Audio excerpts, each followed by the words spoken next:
สบายดีสูลูกแปด ดีปลาลุง จะได้พี่น้องสิวายบนิสูครบรอบ1 อาทิตย์แล้วเนาะที่ลูกแปดมาเนาะสู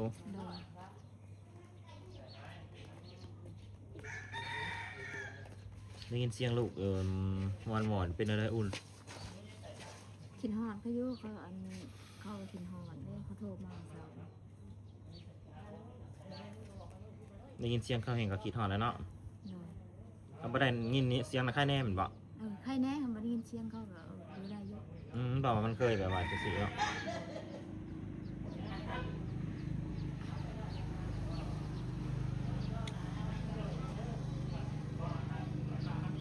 ก็ยังคือเก่าเด้อพี่น้องเด้อเขาก็ยังขอความช่วยเหลือให้เขาคือเก่ากาซิมาแจ้งพี่น้องเดี๋ยวหูได้ทราบกันยอดบริจาคทั้งหมดนะเงยหนาขึ้นมาแฮปปี้เงยหนาขึ้นมาลูกยอดบริจาคทั้งหมดนะตอนนี้นะ16,900 บาท 100 บาท 16,900 100 บาทกับ10,000เต็ดล่ะ แม่นบอกว่าเอาคำนวณผิดบอก16,000กับประมาณ16,700นี่แหละพี่น้อง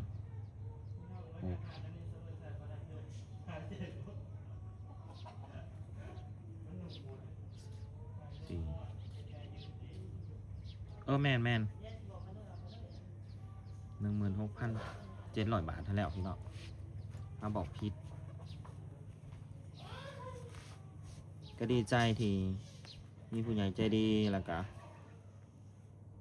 พี่ใจดีคุณลุงคุณป้าทุกคนที่ร่วมกันบริจาคส่วนเหลือของคนลูกแปดมามันเดินทางมาหอดเครื่องทางพี่น้องเนาะเขาก็จะได้รถมอเตอร์ไซค์ให้เขารถหลังก็สิประมาณบ่เกิน35,000หรอกอยู่ในเล่าๆนี่แหละเหลืออีกประมาณ10,000 กว่าบาท คนโตอยู่บ้านประเทศบ้านลุงเทนนะหน้ามันเต็มให้หน้า โคตรโผ บริการอย่างนั้นลุง แองอัน แล้วก็บ้านทางการ ก็เหลืออีกประมาณ10,000 กว่าบาทนี่แหละ เรื่อย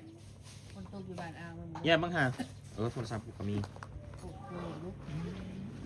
คือไม่น่าดูนะเพื่อนให้ตัวยังข้างเขาจนโกรธลงตัวอะไรคุณ แสดงว่าทางออกปากซองอยู่พ่อแห้ง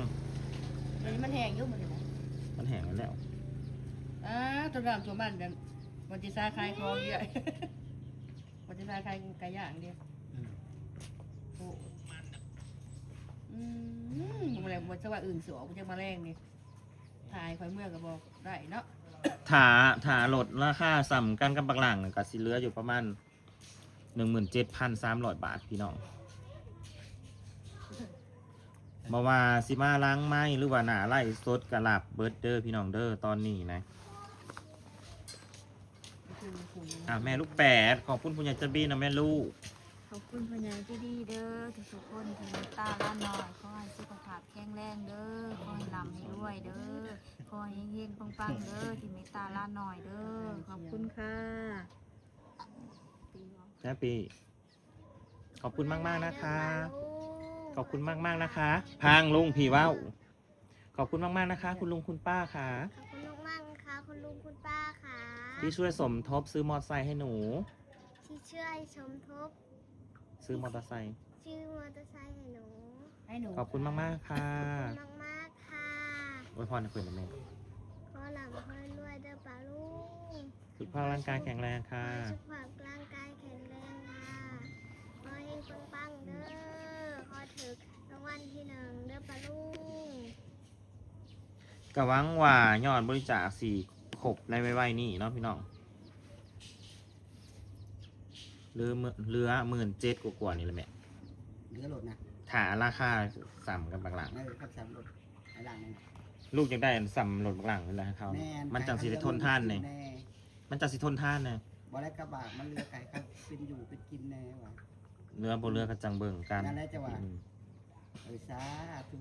กับว่ามันผูกมันพอ มันมีเรือในเน็ตเราเป็นน้ำเมือกน้ำมันกับขอบคุณหลายๆอีกที่ทุกคนที่ส่งเสริมสีมากอุดหนูนแมน ลูกแปด ก็ได้ขอบ วันนี้เขาก็มาแจ้งว่ายอดบริจาคนะตอนนี้นั้นได้ซัมนี่พี่น้อง โดย 16,700อืม กาได้เลยขี่เมื่อฮอดบ้านฮอดเพื่อนกับพ่อมาฮอดเพื่อนโอ้ยคนสมบูรณ์ขึ้นกูกาวเด้อไม่รู้แต่ สาธุนะแม่ คนสุขไว้เผาคนเผาไว้คนยากจนหมอยมาใกล้ชุมเจ้าเหลืองคือไม้ใช้คือแก้วคนอุดคนเสริมแล้วก็จะเลื่อนขึ้นกูกาวเด้อไม่รู้แต่เด้อ สาธุ เนี่ยชอนก็ดีใจน้ำ โอ้ยสาธุ ดีใจเท่าไหร่เขาก็มาหอดเครื่องข้างแล้ว ก็ไปต่อพี่น้องป่าไม้ล้างไม้ลาบเบิด แม่น คนละ200ช่วยกันบริจาค เตียนผู้หา ช่วยเหลือเขาในเด้อพี่น้องเด้อ เขาแล้วเขาจะ อืม อยากส่งเสริมร้ายกับผัดบ่มีผัดทอดซ้ำได้กับบริตีได้เตือนเด้อ อืม กับบริยากได้เป็นหมื่นเป็นแสนเป็นล้านเป็นโกดกับพี่น้อง ได้แค่จุบรถคันหนึ่งกับพ่อแหละ พอติดจุดเหล็กท่านหนึ่งได้ขี่เมื่อ5 ลูก 5 เต้านี่ก็ดีแล้วยายชอนก็ดีใจนำที่ชื่อหัวป้าบ่ชื่อ อืม ถามแฟนเลย เมื่ออะไร คนนี้จ้ะ สรุปต่างหากบ่ จอยมันไปไสน่ะ มันเมื่อวะ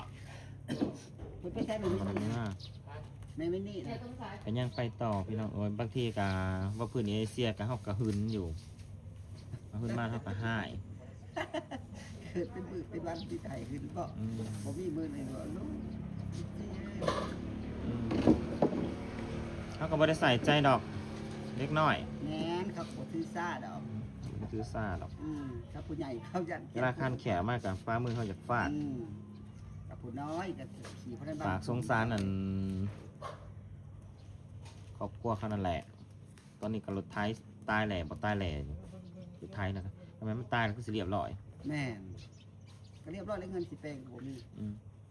จะได้ตัวทุกข์ มันสิแปลงกับบ่มี คนทุกข์คนยาก แต่พอลูกแปะมันถ่ายวิดีโอถ่ายคลิปมาให้เบิ่งแล้วมันเห็นบันไดใหม่นี่งามอยู่แล้วบันไดเฮือนมันกับบันได มันก็เห็ดแบบเป็นขักแหล่คือของหมูบ่ อืม เอาบริกรแทนทั้งหมูบ่ อ๋อ ก็ได้ธรรมดาก็ได้ธรรมดาก็ได้บริกรแทนกันเห็นหลายคนที่เขาบริกรแทนเขาเห็ดกับอันนั้นบ่ได้ก็เอาแป้นกาดเอาก็ได้ในผืนมาเห็นหลายคนอยู่ สิลาบเนาะ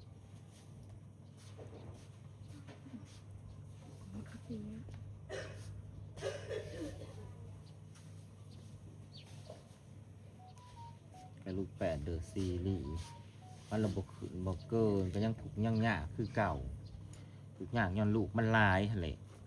ห้าวว่าแม่คันลูกมันแค่เอเชียกับอีแฮปปี้นี่มันก็พออยู่ได้อยู่ แล้ว เนาะ พ่อจะบ้านจะเมืองพ่อกุ้งกินอยู่ มันก็สิกลุ่มโตมันอยู่ แม่เขาลูกก็จะซอง อืม อันนี้ได้ไปอยู่บ้านก็หา หา นั่นหาพระมิตรกุ้งนี่ใหญ่ อย่า ครับคือจังซี่ก็กินชำแหละเก็บกำเข้าใจก็สิหันใจได้อยู่กับสำนางแฮปปี้กับนาง มันมาโดนละมันมาเป็นอาทิตย์เลยตอนแรกความคิดเท่าว่า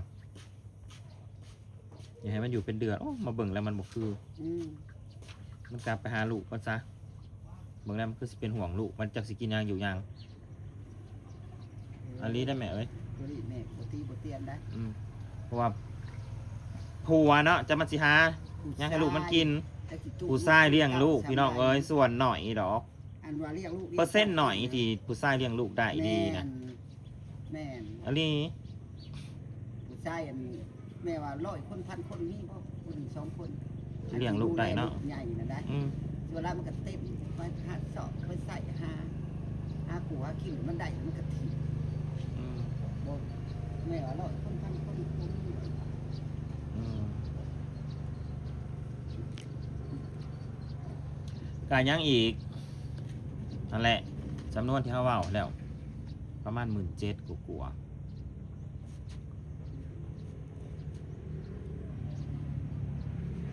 17,000 กว่าบาท